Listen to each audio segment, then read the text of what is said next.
তাদের শুভবুদ্ধির উদয় হয়েছে। বাংলাদেশের নারীদেরকে আসলে কখনোই অবদমিত করে রাখা যাবে না।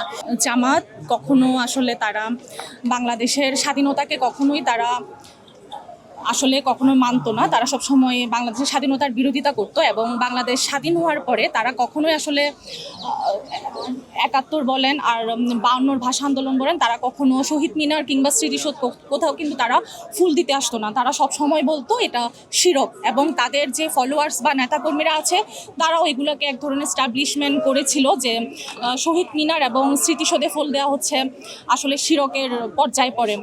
এখন হয়তো বা তাদের আমরা দেখেছি ২১-এর যে প্রথম প্রহরে জামাতের আমির, বর্তমানে যে বিরোধী দলীয় নেতা, তিনি শহীদ মিনারে এসেছেন এবং তাদের পক্ষ থেকে তিনি শহীদদের প্রতি শ্রদ্ধা জানিয়েছেন। এটা আসলে আমি মনে করি যে গণ অভ্যুত্থান, বিশেষ করে ২৪-এর গণ অভ্যুত্থানের পরে এই পরিবর্তনটা আসলে আমাদের প্রজন্ম, বর্তমানে প্রজন্ম আসলে এটাকে অবশ্যই ভালোভাবে দেখছে। আমি মনে করি, অন্তত আমার পক্ষ থেকে আমি তাদেরকে অবশ্যই শুভকামনা জানাচ্ছি যে তাদের শুভবুদ্ধির উদয় হয়েছে।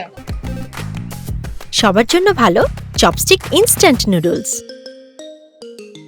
ত্রয়োদশ জাতীয় ইলেকশনের আগে আমরা দেখেছিলাম যে টুইটারে জামাতের যে আমির, তিনি কিন্তু নারীদেরকে এক ধরনের প্রস্টিটিউট হিসেবে, যারা কর্মজীবী নারী আছে তাদেরকে তিনি প্রস্টিটিউট হিসেবে আসলে এক ধরনের আখ্যা দিয়েছেন, যার কারণে আমরা কিন্তু দেখেছিলাম যে সারা বাংলাদেশের নারীরা কিভাবে প্রতিবাদ করেছে এবং তার সেই প্রতিবাদের কিন্তু প্রতিফলন ঘটেছে ত্রয়োদশ জাতীয় সংসদে ব্যালট বিপ্লবের মাধ্যমে। নারীরা কিন্তু বাংলাদেশের 52% নারীরা কিন্তু দেখিয়ে দিয়েছে যে বাংলাদেশের নারীদেরকে আসলে কখনোই অবদমিত করে রাখা যাবে না।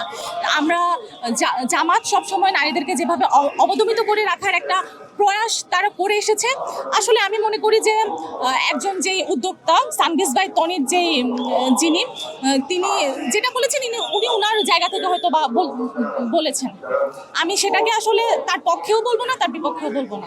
বাংলাদেশে প্রায় 50টির মতো নৃগোষ্ঠী আছে। তার মধ্যে আসলে বেশিরভাগ নৃগোষ্ঠীর মানুষরা আসলে তাদের ভাষাকে সংরক্ষণ করতে পারছে না। আমরা দীর্ঘ সময় দেখছি যে বর্তমান যে প্রজন্ম তাদের এই ভাষাকে আসলে হারিয়ে ফেলছে। আমরা দেখেছি বিভিন্ন সরকারের আমলে তারা কখনো ভাষাকে সংরক্ষণ করেনি। তো আমি একজন চাকমা জাতিগোষ্ঠীর মানুষ হিসেবে আমার প্রত্যাশা থাকবে বর্তমান সরকারের কাছে, যেন বাংলাদেশের যতগুলা ভাষাভাষীর গোষ্ঠী আছে, বিশেষ করে নৃগোষ্ঠীদের ভাষাগুলো যেন সংরক্ষণ করা হয় জাতীয়ভাবে, এবং এগুলোকে যেন আর্কাইভ করে রাখা হয়, মানে আমাদের মাতৃভাষা যেন, কারোর মাতৃভাষা যেন হারিয়ে না যায়।